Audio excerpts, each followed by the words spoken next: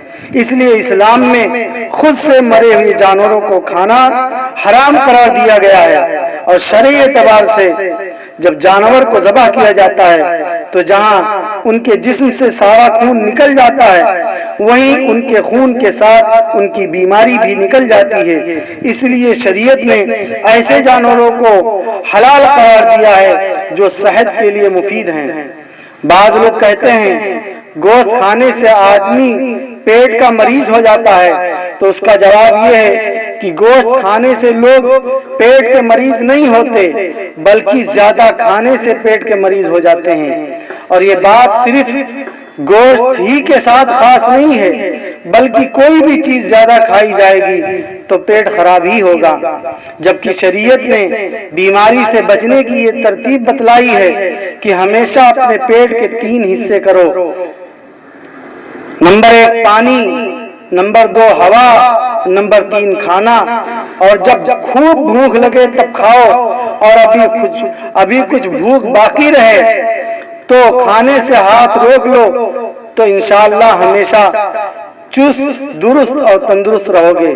اور یہ بات یاد رکھیے، اسلام ایک فطری مذہب ہے جو ہمیشہ انسان کے جذبات و خیالات، بیماری، تندرستی، نفع اور نقصان کو سامنے رکھتے ہوئے کسی کام کو کرنے کا حکم دیتا ہے۔